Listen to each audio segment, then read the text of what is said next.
ನಿಮ್ಗೆ ನೋಡಿ ಪದೇ ಪದೇ ಕಾಫಿ ಕುಡಿಬೇಕು, ಟೀ ಕುಡಿಬೇಕು ಅನ್ನೋ ಹ್ಯಾಬಿಟ್ ಇದ್ದರೆ, ಚರ್ಮದ ಕಾಯಿಲೆ ಇರೋರು ಮೊದಲು ಇದನ್ನು ಕಡಿಮೆ ಮಾಡ್ಕೊಬೇಕು. ಅದಕ್ಕೊಂದು ನಾನು ಪರಿಹಾರ ಹೇಳ್ತೀನಿ. ಔಷಧಿನೂ ಹೌದು, ನಿಮಗೆ ಆ ಕಾಫಿ ಟೀ ಕುಡಿಯೋ ಅನಿಸುತ್ತಲ್ಲ, ಅರ್ಜ್ ಅಂತಾರಲ್ಲ, ಅದಿದ್ದಾಗ ತಕ್ಷಣ ಕುಡಿಬೋದು. ತ್ರಿಫಲ, ಮಂಜಿಷ್ಟ ಅಂತ ಸಿಗುತ್ತೆ, ಸುಗಂಧಿ ಬೇರು ಸಿಗುತ್ತೆ, ಲಾವಂಚ ಸಿಗುತ್ತೆ, ಖದಿರ ಇರುತ್ತೆ. ಇವೆಲ್ಲವನ್ನು ಸಮ ಪ್ರಮಾಣದಲ್ಲಿ ತೊಗೊಂಡು ಕೋರ್ಸ್ ಪೌಡ್ರ್ ಮಾಡ್ಕೊಳ್ಳಿ, ಫೈನ್ ಪೌಡ್ರ್ ಮಾಡ್ಕೊಂಬಿಡಿ. ಅಂದರೆ ದಪ್ಪ ಪುಡಿ, ಈ ಥರ ನಮ್ಮಲ್ಲಿ ಕಷಾಯ ಚೂರ್ಣ ಅಂತೀವಿ, ಆ ಥರ ಪುಡಿ ಮಾಡಿಕೊಂಡು 1 ಲೀಟ್ರ್ ನೀರಿಗೆ 2 ಚಮಚ ಹಾಕಿ ಚೆನ್ನಾಗಿ ಕುದಿಸ್ಬಿಡಿ. ಅಥವಾ ರಾತ್ರಿನೇ ಕುದಿಯೋ ನೀರಿಗೆ ಹಾಕಿ ಮುಚ್ಚಿಟ್ಬಿಟ್ರು ಕೂಡ ಬೆಳಿಗ್ಗೆ ಎಲ್ಲ ಔಷಧಿ ಬಿಟ್ಕೊಂಡಿರುತ್ತೆ, ಕಹಿ ಕೂಡ ಇರೋದಿಲ್ಲ. ಅದನ್ನು 1 ಲೀಟ್ರಿಗೆ ಹಾಕಿ ಬೇಕಾದರೆ ನೀವು ಫ್ಲಾಸ್ಕ್ನಲ್ಲಿ ಬಿಸಿ ಬಿಸಿ ಇಟ್ಕೊಬೋದು, ಇಲ್ಲ ಅಂದರೆ ಬಾಟಲ್ನಲ್ಲಿ ತಣ್ಣಗೆ ಕೂಡ ಇಟ್ಕೊಬೋದು. ಅದನ್ನು ಬೇಸಿಗೆ ಆದರೆ ತಣ್ಣಗೆ ಕುಡೀರಿ, ಮಳೆಗಾಲ ಚಳಿಗಾಲದಲ್ಲಾದರೆ ಬಿಸಿ ಬಿಸಿ ಕುಡೀರಿ.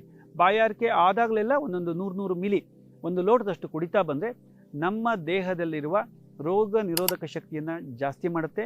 ನಮಗೆ ತುಂಬ ನಮ್ಮ ದೇಹ ಅಲರ್ಜೆಂಟ್ಗಳಿಂದ ತೊಂದರೆ ಆಗ್ತಿದೆ ಅಂದರೆ ಅದು ನಮಗೆ ಅಲರ್ಜಿ ಅನ್ನೋದು ಕಡಿಮೆ ಆಗುತ್ತೆ.